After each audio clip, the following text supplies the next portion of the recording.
We're in such a period of rapid technological transformation that it's difficult to find credible, reliable data and information that's validated by fleets. I run our State of Sustainable Fleets initiative, which is published annually to really set the record straight for the industry on what's actually going on with a variety of the technologies.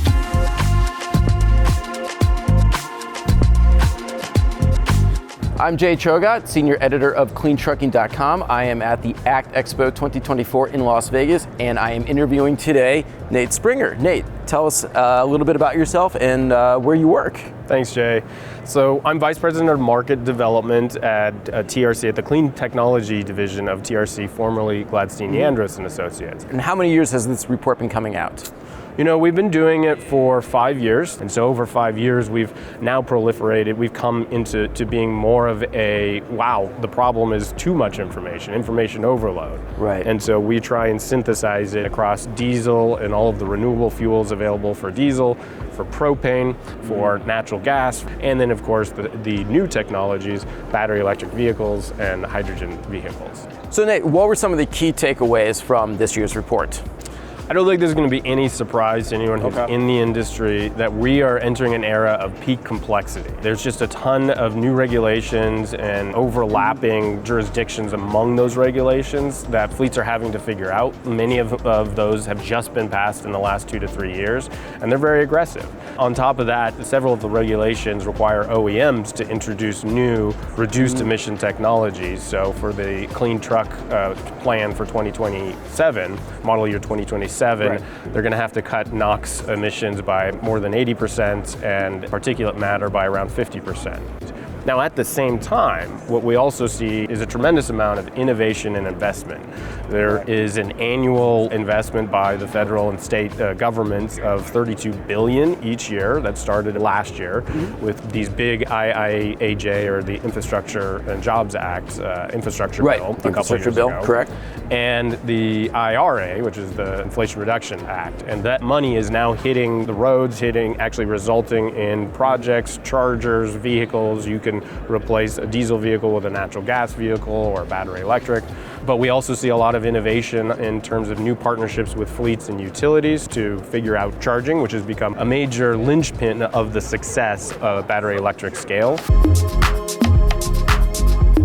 Could you visualize how much power is needed for electric truck charging depots? They're not small projects, right? Even a medium-sized fleet electrification project for heavy-duty applications can be like the power load of a new stadium. And those projects, those stadiums, you typically plan 5 years or 7 years for, but the timeframes we're trying to look at, and a lot of fleets are used to with the fueling and infrastructure and vehicle deliveries, are 18, 24 months. And so we're seeing that peak complexity show up in that kind of learning each other, two industries, the fleet industry and the utility industry, that have never had to really work on the same terms. There's growing pains in that. Right, and do you think the utilities can even supply this power currently?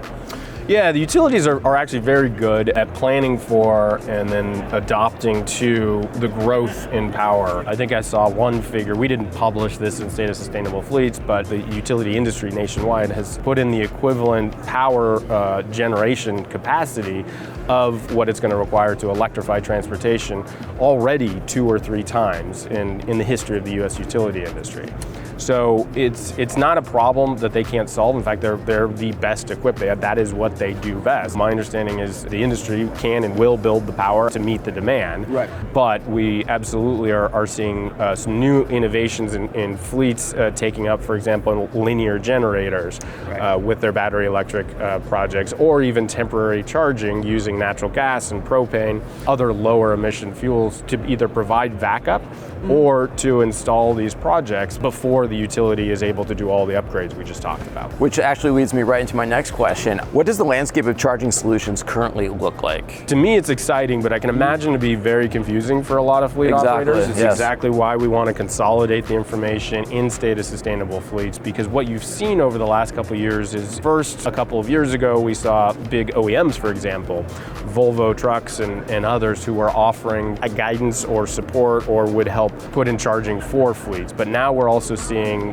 dedicated charging and infrastructure companies and experts that are offering the actual chargers. Maybe they'll install it. We're also seeing these new depot charging companies pop up. So Watt EV and Volterra is another one that are setting up these depots where they'll have 50, 75, 100 really high-powered 150 or even 500 kilowatt-hour chargers that fleets can use.